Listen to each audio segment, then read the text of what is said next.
Hello, എല്ലാവർക്കും നമ്മുടെ ചാനലിലേക്ക് സ്വാഗതം. ഇന്ന് ഇഫ്താറിന് ട്രൈ ചെയ്യാൻ പറ്റിയ നല്ലൊരു സമൂസയുടെ റെസിപ്പി ആയിട്ടാണ് വന്നിട്ടുള്ളത്. ഇനി സമൂസയുടെ ഷീറ്റ് പുറത്തു നിന്ന് വാങ്ങേണ്ട ആവശ്യമൊന്നുമില്ല. വീട്ടിൽ തന്നെ വളരെ എളുപ്പത്തിൽ തയ്യാറാക്കിയിട്ട് നല്ല പെർഫെക്റ്റ് ആയിട്ടുള്ള സമൂസ നമുക്ക് ഉണ്ടാക്കിയെടുക്കാനായിട്ട് പറ്റും. അപ്പോൾ നമുക്കിത് എങ്ങനെ ഉണ്ടാക്കാമെന്ന് നോക്കാം. അതിനായിട്ട് ഒരു പാനിലേക്ക് കുറച്ച് ഓയിൽ ഒഴിച്ചു കൊടുക്കുന്നുണ്ട്. ഓയിൽ ഒന്ന് ചൂടായി വരുന്ന സമയത്ത് ഇതിലേക്ക് സവാള ഇട്ട് കൊടുക്കാം. 2 സവാള സ്ലൈസായിട്ട് അരിഞ്ഞെടുത്തതാണിത്. ഇനി ഇതൊന്ന് മൂത്ത് വരുന്ന സമയത്ത് ഇതിലേക്ക് ഇഞ്ചി വെളുത്തുള്ളി ചതച്ചതാണ് ചേർക്കുന്നത്. 1 ടേബിൾ സ്പൂണോളം ഉണ്ട്. ഇതിൻ്റെ പച്ചമണമൊക്കെ ഒന്ന് മാറി വരുന്ന സമയത്ത് നമുക്കിതിലേക്ക് ബാക്കിയുള്ള പൊടികളൊക്കെ ചേർക്കാം. 1 ടീസ്പൂൺ മുളക് പൊടി ചേർക്കുന്നുണ്ട്. 1/2 ടീസ്പൂണോളം മഞ്ഞൾപ്പൊടി ചേർക്കുന്നുണ്ട്. ഇനി ഇതിലേക്ക് 1/2 ടീസ്പൂണോളം ഗരം മസാലയും ചേർക്കുന്നുണ്ട്. ഇനി വേണ്ടത് ആവശ്യത്തിനുള്ള ഉപ്പാണ്. അതിലേക്ക് ചേർത്ത് കൊടുക്കാം. ഇനി ഇതെല്ലാം ഒന്നുകൂടെ ഒന്ന് നന്നായിട്ട് വഴറ്റിയെടുക്കുന്നുണ്ട്. മസാലയുടെ ഒരു പച്ചമണം മാറുന്നത് വരെ ഒന്ന് വഴറ്റിയെടുക്കുക. ഇനി ഇതിലേക്ക് ചേർക്കുന്നത് ചിക്കനാണ്. അപ്പോൾ ചിക്കന് ഉപ്പും മഞ്ഞൾപ്പൊടി ഇട്ടിട്ട് വേവിച്ചെടുത്തതാണ്. എന്നിട്ട് ഇതുപോലെ ചെറിയ കഷ്ണങ്ങളാക്കിയിട്ട് മുറിച്ചെടുത്തിട്ടാണ് ചേർത്തിട്ടുള്ളത്. ഇനി ഇത് ഈ മസാലയിൽ കിടന്നിട്ട് നന്നായിട്ടൊന്ന് മിക്സ് ചെയ്തെടുക്കണം. ഇനി ഇതിലേക്ക് അവസാനമായിട്ട് ഞാൻ കുറച്ച് 1 ടേബിൾ സ്പൂണോളം കെച്ചപ്പ് ചേർക്കുന്നുണ്ട്. കെച്ചപ്പ് ചേർക്കുമ്പോൾ പ്രത്യേക ഒരു ടേസ്റ്റാണ് ഈ മസാലയ്ക്ക്. അതുപോലെ തന്നെ കുറച്ച് ചോപ്പ് ചെയ്ത മല്ലിയിലയും ചേർക്കുന്നുണ്ട്. ഇതെല്ലാം ഒന്ന് മിക്സ് ചെയ്തെടുക്കാം. അപ്പോൾ നമ്മുടെ മസാല ഫില്ലിങ് ഇവിടെ റെഡി ആയിട്ടുണ്ട്. നമുക്കിതൊന്ന് മാറ്റി വെക്കാം. സമൂസയുടെ ഷീറ്റ് തയ്യാറാക്കാനായിട്ട് ഒരു ബൗളിലേക്ക് 1.5 കപ്പ് മൈദപ്പൊടിയാണ് ഇട്ട് കൊടുക്കുന്നത്. ഇനി ഇതിലേക്ക് ആവശ്യത്തിനുള്ള ഉപ്പ് ചേർക്കാം. ഇനി 1 ടേബിൾ സ്പൂണോളം ഓയിലും ചേർക്കുന്നുണ്ട്.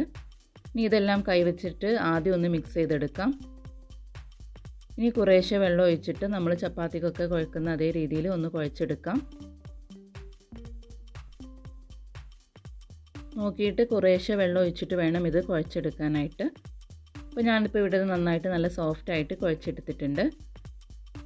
ഇനി ഇതിൽ നിന്നും ഓരോ ബോളാക്കിയിട്ട് മാറ്റിയെടുക്കണം. ഞാനിപ്പോൾ ഇത് ഒരേ വലിപ്പത്തിലുള്ള ഒരു 6 ബോളാണ് ആക്കിയിട്ടുള്ളത്. ഈ സൈസിലാണ് ഓരോ ബോളും ആക്കിയെടുക്കേണ്ടത്. ഇനി ഇത് ഓരോന്നും ഒന്ന് പരത്തിയെടുക്കണം. അപ്പോൾ അതിനായിട്ട് കുറച്ച് പൊടി ഒന്ന് ആദ്യം ഒന്ന് ഇട്ട് കൊടുക്കാം. ഇനി ഇതിലേക്ക് ഓരോ ബോളും വെച്ച് കൊടുത്തിട്ട് നമുക്ക് ഒരു പൂരിയുടെ വലിപ്പത്തിലാണ് ഇത് ആദ്യം പരത്തിയെടുക്കേണ്ടത്.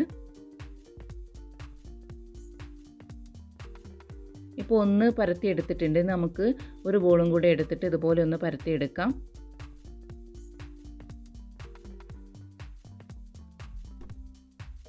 ഇനി ഇതിൻ്റെ മുകളിലായിട്ട് കുറച്ച് ഓയിലൊന്ന് തടവി കൊടുക്കുന്നുണ്ട്. എല്ലായിടത്തും ഒരുപോലെ ഒന്ന് ആക്കി കൊടുക്കാം. ഇനി ഇതിൻ്റെ മുകളിലായിട്ട് കുറച്ച് മൈദപ്പൊടി ഒന്ന് തൂക്കി കൊടുക്കുന്നുണ്ട്. ഇനി നമ്മൾ ആദ്യം പരത്തി വെച്ച അത് ഇതിൻ്റെ മുകളിൽ വെച്ച് കൊടുക്കുന്നുണ്ട്. ഇതിൻ്റെ സൈഡൊക്കെ ഒന്ന് ചെറുതായിട്ടൊന്ന് പ്രസ് ചെയ്ത് കൊടുക്കാം. ഇനി ഇത് നന്നായിട്ട് ഒന്നുകൂടെ ഒന്ന് പരത്തിയെടുക്കാം. ഇപ്പോൾ ഞാൻ 2 എണ്ണം വെച്ചിട്ടാണ് ഇത് പരത്തിയെടുക്കുന്നത്. അപ്പോൾ നിങ്ങൾക്ക് വേണമെന്നുണ്ടെങ്കിൽ നമ്മളിപ്പോൾ 6 ബോളാണ് ആക്കിയെടുത്ത് 6 ബോൾ ഒരുമിച്ച് വെച്ചിട്ട് പരത്തിയെടുക്കാം. അപ്പോൾ ഈ ഒരു കട്ടിയിലാണ് ഞാനിപ്പോൾ ഇത് പരത്തിയെടുത്തിട്ടുള്ളത്. നമുക്കിതൊന്ന് ചുട്ടെടുക്കണം. അപ്പോൾ ഒരു ചൂടായ പാനിലേക്ക് ഞാനിത് ഇട്ട് കൊടുത്തിട്ടുണ്ട്. ഇനി ഇത് തിരിച്ചു മറിച്ചിട്ടിട്ട് ഓരോ മിനിറ്റും ഒന്ന് കുക്ക് ചെയ്തെടുക്കാം. അപ്പോൾ എത്രത്തോളം പത്തിരി വെച്ചിട്ട് വേണമെങ്കിലും ചെയ്തെടുക്കാം. കുറച്ച് റിസ്ക്കാണ്. അപ്പോൾ ആദ്യമായിട്ട് ചെയ്യുന്നവരാണെങ്കിൽ 2 പത്തിരി വെച്ചിട്ട് ചെയ്തെടുത്താൽ മതി. അപ്പോൾ ഇതിപ്പോൾ ഇവിടെ റെഡി ആയിട്ടുണ്ട്. ഇനി ഇതേ രീതിയിൽ തന്നെ ബാക്കിയെല്ലാം പരത്തിയെടുത്തിട്ട് നമുക്കിതൊന്ന് ചുട്ടെടുക്കാം. ചുട്ടെടുത്തതിന് ശേഷം ഇതിൻ്റെ സൈഡൊക്കെ ഒന്ന് കട്ട് ചെയ്ത് മാറ്റുന്നുണ്ട്. ഒരു കത്തിയോ അല്ലെങ്കിൽ ഒരു പിസ്സ കട്ടറോ ഉപയോഗിച്ചിട്ട് ഇതുപോലെ ഒന്ന് കട്ട് ചെയ്തെടുത്താൽ മതി. ഇനി ഇത് 4ആയിട്ടൊന്ന് കട്ട് ചെയ്തെടുക്കണം.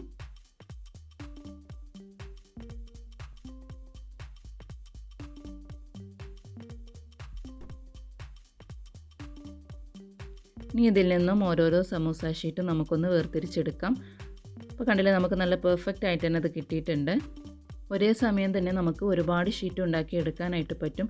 ഞാനിപ്പോൾ ഇത് 2 പത്തിരി വെച്ചിട്ടാണല്ലോ ചെയ്തത്. അപ്പോൾ നിങ്ങൾക്കിപ്പോൾ 4 6 ഒക്കെ വെച്ച് ചെയ്യുകയാണെങ്കിൽ ഒരേ സമയം തന്നെ ഒരുപാട് ഷീറ്റ് ഉണ്ടാക്കിയെടുക്കാനായിട്ട് പറ്റും.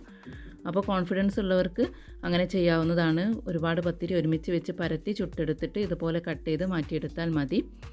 ഇനി ഈ ഷീറ്റ് സ്റ്റിക്കായി കിട്ടാൻ വേണ്ടിയിട്ട് ഒരു ബാറ്റർ തയ്യാറാക്കണം.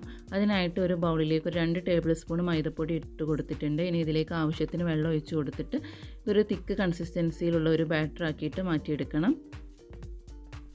അപ്പോൾ ഈ ഒരു കൺസിസ്റ്റൻസിയിലാണ് നമുക്കിത് വേണ്ടത്. ഇതിപ്പോൾ ഇവിടെ റെഡി ആയിട്ടുണ്ട്. നമുക്കിത് ഫില്ലിങ് ചെയ്തെടുക്കാം. നമുക്ക് ഓരോ ഷീറ്റും എടുത്തിട്ട് ഒരു കോൺ ഷേപ്പിലൊന്ന് ആദ്യം മടക്കിയെടുക്കാം. ഇതുപോലെയാണ് മടക്കിയെടുക്കേണ്ടത്. ഇതിൻ്റെ സൈഡിലൊക്കെ ബാറ്റർ ഒന്ന് തേച്ച് കൊടുക്കണം.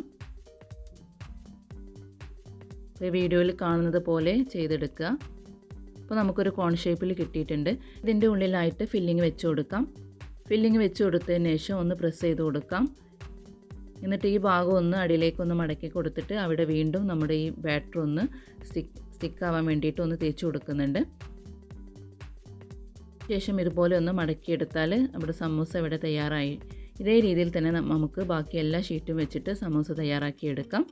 അപ്പോൾ അതാ ഞാൻ പകുതി ഷീറ്റ് ഉപയോഗിച്ചിട്ട് സമൂസ തയ്യാറാക്കി എടുത്തിട്ടുണ്ട്. നമുക്കിതൊന്ന് ഫ്രൈ ചെയ്തെടുക്കാം. അപ്പോൾ ഇനി ഓരോന്നും നമുക്ക് ചൂടായ എണ്ണയിലേക്ക് ഇട്ട് കൊടുക്കാം. ഇതിൻ്റെ രണ്ട് വശം ഒരു ഗോൾഡൻ ബ്രൗൺ നിറമായി വരുന്നത് വരെ നമുക്കിതൊന്ന് ഫ്രൈ ചെയ്തെടുക്കണം. മീഡിയം ഫ്ലെയിമിലിട്ടിട്ട് ഫ്രൈ ചെയ്തെടുത്താൽ മതി. ഒരു വശം മുരിഞ്ഞ് വരുമ്പോൾ നമുക്ക് മറിച്ചിട്ട് കൊടുക്കാം. അപ്പോൾ നമ്മളിങ്ങനെ ഷീറ്റ് ഉണ്ടാക്കിയിട്ട് സമൂസ ഉണ്ടാക്കുമ്പോൾ നമ്മൾ ആ കടയിൽ നിന്ന് വാങ്ങുന്ന ഷീറ്റിൻ്റെ അതേപോലെ തന്നെ ഉണ്ടാകും. നല്ല ക്രിസ്പി ആയിരിക്കും ഇതിൻ്റെ പുറമേ. നല്ല ടേസ്റ്റിയാണ് കഴിക്കാനായിട്ട്. രണ്ട് വശം നന്നായിട്ട് മുരിഞ്ഞ് ഗോൾഡൻ ബ്രൗൺ നിറമായിട്ട് വന്നിട്ടുണ്ട്. നമുക്കിത് എണ്ണയിൽ നിന്ന് മാറ്റാം.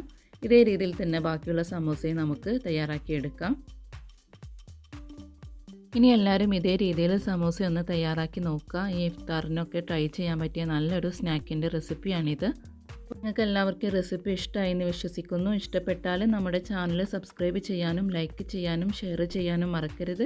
അപ്പോൾ വീണ്ടും മറ്റൊരു ഈസി റെസിപ്പിയുമായിട്ട് ഞാൻ വരുന്നതാണ്. താങ്ക്